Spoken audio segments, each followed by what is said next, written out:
મહેસાણામાં ખેરાલુમાંથી સરકારી સબસિડીવાળું નીમ coated urea ખાતરનો જથ્થો ઝડપાયો। નાયબ ખેતીવાડી વિસ્તરણ વિભાગે બાતમીના આધારે જથ્થો ઝડપી પાડ્યો। ખેરાલુ એપીએમસી સ્થિત 112 નંબરની પેઢીમાંથી અંદાજિત 544 ખાતરની બેગો ઝડપાઈ। સબસિડીવાળા નીમ કોટેડ યુરિયા ખાતરનો ઇન્ડસ્ટ્રીયલ યુઝ થતો હોવાની આશંકા છે। બેગોની પલટી મારી ઇન્ડસ્ટ્રીયલ યુઝ કરવામાં આવતો હોવાની આશંકા છે। ખેડૂતોને આપવામાં આવતું સબસિડીવાળું ખાતર ઝડપાયું। સરકારી ખાતર ઝડપાતા અનેક સવાલ ઉઠી રહ્યા છે। ખેડૂતોને આપવાનું ખાતર ખાનગી દુકાનમાં કેવી રીતે પહોંચ્યું, આ પણ એક સવાલ છે। ક્યાંક ખેડૂતોને નથી મળતું પૂરતું ખાતર તો 544 બેગો કેવી રીતે પહોંચી ગઈ, આ પણ એક સવાલ છે। નાયબ ખેતીવાડી વિસ્તરણ વિભાગ હાલની જે ટીમ છે એમના દ્વારા સેમ્પલ લેવામાં આવ્યા છે। પોલીસ ફરિયાદ નોંધાવવાની તજવીજ ચાલી રહી છે। બાતમીના આધારે અમને બાતમી મળેલ જે બાબતે અમોએ સરદાર વલ્લભભાઈ માર્કેટયાર્ડ ખેરાલુ ખાતે પેઢી નંબર 112 માં સબસિડીવાળું યુરિયા ખાતર જણાયું હોવાનું અમારી શંકાને આધારે અમોએ રેડ કરેલ। જે બાબતે અમોએ પેઢીના માલિકને બોલાવીને શટરનું તાળું તોડીને અંદર તપાસ કરતા પ્રાથમિક દ્રષ્ટિએ સબસિડીવાળું નીમ કોટેડ યુરિયા જે એગ્રીકલ્ચર યુઝ માટે વપરાય છે ખેડૂતોનું। ભોગાવો નદીમાં ગેરકાયદે રેતી ખનન માટે બનાવેલ રસ્તાઓ પર તંત્રએ તવાઈ બોલાવી। વઢવાણ પ્રાંત અધિકારી સહિતની ટીમની હાજરીમાં કાર્યવાહી કરવામાં આવી। જેસીબી સહિતના સાધનો વડે નદીમાં બનાવેલા ગેરકાયદે રસ્તાઓ તોડી પાડવામાં આવ્યા। નોંધનીય છે કે શેખપર નજીક થોડા સમય પહેલા રેતી ભરેલું ડમ્પર ખાબકતા એક વ્યક્તિનું મોત નીપજ્યું હતું। જે બાદ વિભાગ એક્શનમાં આવ્યું અને તપાસ કરતા ખનન માફિયાઓએ બનાવેલા રસ્તાઓની જાણ થઈ। ચોમાસા પહેલા જ સાબરકાંઠા તંત્ર સતર્ક બની ગયું છે। સાબરકાંઠાના પ્રાંતિજના બોખ તળાવમાં પ્રી-મોન્સૂન ડ્રાઈવ યોજાઈ। પ્રાંતિજ ફાયર વિભાગ અને નગરપાલિકાની ટીમ દ્વારા પ્રી-મોન્સૂન ડ્રાઈવ યોજાઈ। ફાયર ટીમ અને ઇમરજન્સી 108ની ટીમ હાજર રહી હતી। આગામી ચોમાસાને લઈને પ્રી-મોન્સૂન ડ્રાઈવનો કાર્યક્રમ યોજ્યો। દરિયાનું પાણી બ્લુ કલરનું હોય છે, પરંતુ પોરબંદરનો દરિયો ગુલાબી કલરનો જોવા મળતા લોકોમાં પણ કુતૂહલ જોવા મળ્યું। હાલ અસ્માવતી ઘાટથી લઈને પોરબંદર ચોપાટી સુધીના દરિયાનું પાણી ગુલાબી કલરનું દેખાઈ રહ્યું છે।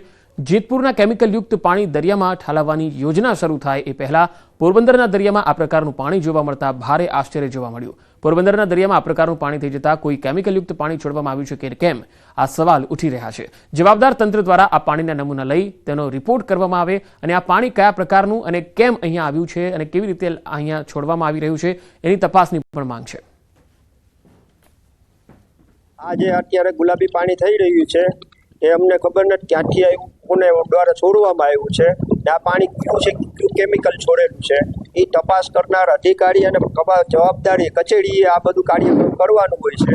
આનું જોવામાં આવે કે આ પાણી ક્યાંથી છે। આમાં અત્યારે મચ્છીમાર પણ બીવે છે કે આ પાણીમાં ઉતરવું કે ના ઉતરવું। દરિયાનો જે કલર હોય છે તે મોટાભાગે જે બ્લુ કલરનો દરિયો છે તે જોવા મળતો હોય છે, પરંતુ આપ જે દ્રશ્યો જોઈ શકો છો કે પોરબંદરનો જે દરિયો છે તે અત્યારે ગુલાબી કલરનો લાગી રહ્યો છે। આખો જે પિંક કલરનો જે આ દરિયો છે તે દરિયો જોવા મળતા જે માછીમારો જે છે તેમજ જે આસપાસના જે વિસ્તારના લોકો છે તે પણ હાલ ભારે આશ્ચર્યમાં જોવા મળી રહ્યા છે કે આ જે પાણી છે આખું જે દરિયાનું એ ગુલાબી પાણી કયા કારણોસર થયું છે।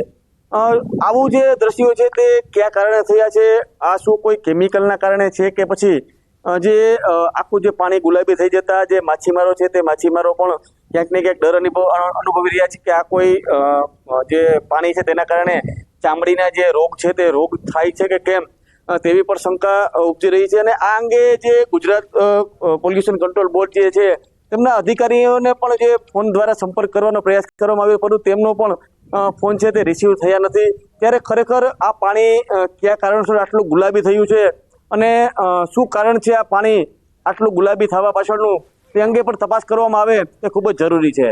પ્રતિશ સિલુ, ન્યૂઝ 18 ગુજરાતી, પોરબંદર। અમિત શાહે પીએમને ઘટનાની જાણકારી આપી છે। પીએમ સાથેની વાતચીત બાદ અમિત શાહનું મોટું નિવેદન, હુમલાખોરોને છોડવામાં નહીં આવે, થોડી વારમાં શ્રીનગર રવાના થશે અમિત શાહ।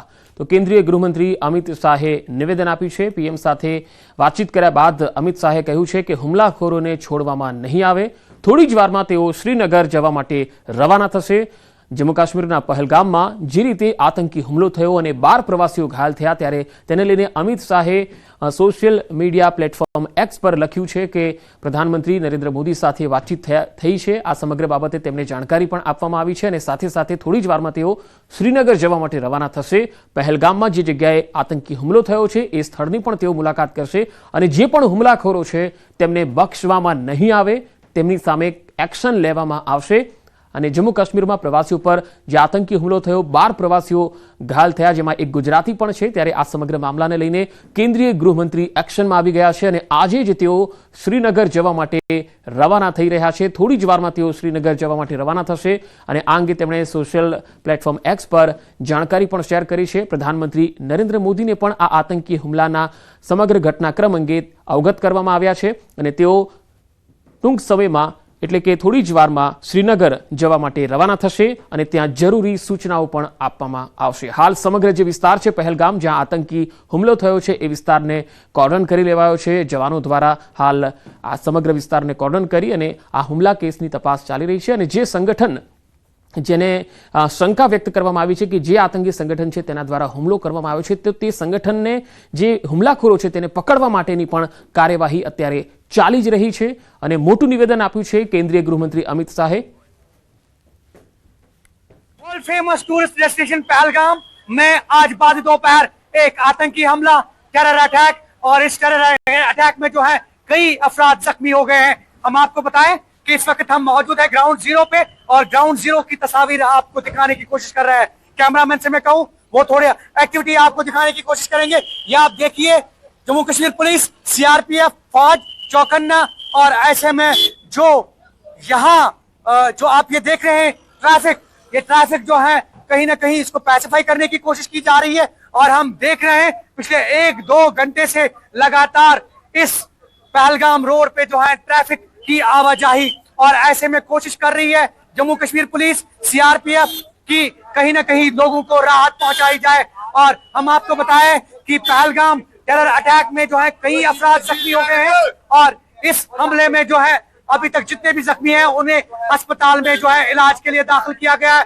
हमने देखा कि जो जिला अनंतनाग की जितने भी हेल्थ डिपार्टमेंट की एम्बुलेंसेस हैं वो पहलगाम जो है वो पहुंचाई गई। उसके साथ साथ अगर हम बात करें सिक्योरिटी फोर्सेस की, चाहे वो पुलिस, चाहे वो सीआरपीएफ, फौज, और जितने भी बड़े ऑफिसरान हैं, स्टेट हेड्स हैं, चाहे वो पुलिस चीफ, चाहे वो सीआरपीएफ, चाहे वो फौज, और जितनी भी सिक्योरिटी एजेंसीज हैं, इन सभी एजेंसीज के जो ऑफिसरान हैं वो पहलगाम पहुंच गए हैं। और कोशिश हम ये कर रहे हैं आपको लाइव तस्वीर, लाइव विजुअल्स दिखाने की कि ग्राउंड जीरो पे क्या सूरत हाल है। सूरत हाल ये कि जो चेहरे हैं वो काफी मायूस हैं इस टेरर अटैक के बाद, और मायूसी छाई है इस वर्ल्ड फेमस टूरिस्ट डेस्टिनेशन पे।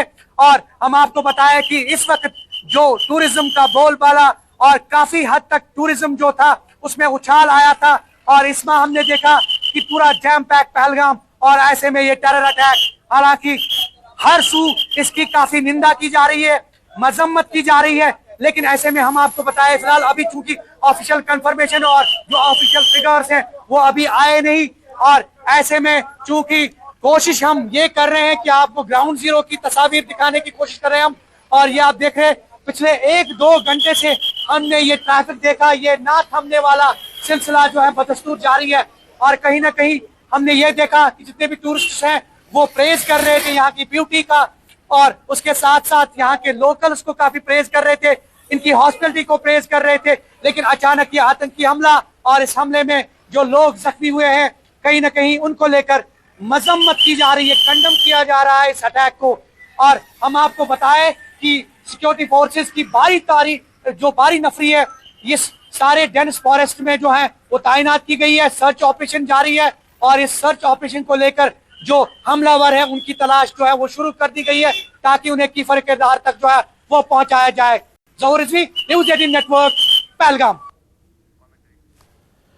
તો કેન્દ્રીય ગૃહમંત્રી અમિત શાહે ટ્વિટર પર લખ્યું છે કે જમ્મુ કાશ્મીરના પહેલગામમાં પ્રવાસીઓ પર થયેલા આતંકી હુમલાથી દુઃખી છું. મારી સંવેદનાઓ મૃતકોના પરિવારજનો સાથે છે. આ કાયરતાપૂર્ણ આતંકવાદી કૃત્યમાં સામેલ લોકોને છોડવામાં નહીં આવે. અમે ગુનેગારો પર કડકમાં કડક કાર્યવાહી કરીશું. પ્રધાનમંત્રી નરેન્દ્ર મોદીને પણ આ સમગ્ર ઘટનાની માહિતી આપવામાં આવી છે. સંબંધિત અધિકારીઓ સાથે વિડીયો કોન્ફરન્સિંગ દ્વારા બેઠક પણ યોજી છે.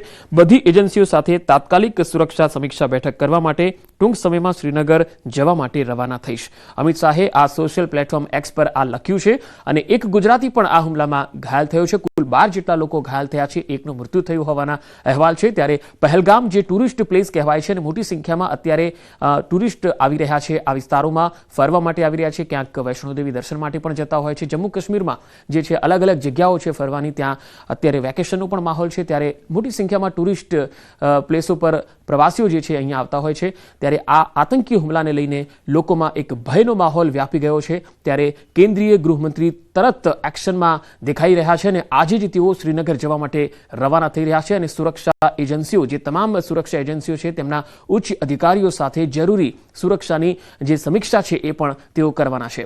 12 જેટલા પ્રવાસીઓ ઘાયલ થયા છે. એકનું મૃત્યુ થયું છે. ઘાયલોમાં એક ગુજરાતીનો પણ સમાવેશ થાય છે.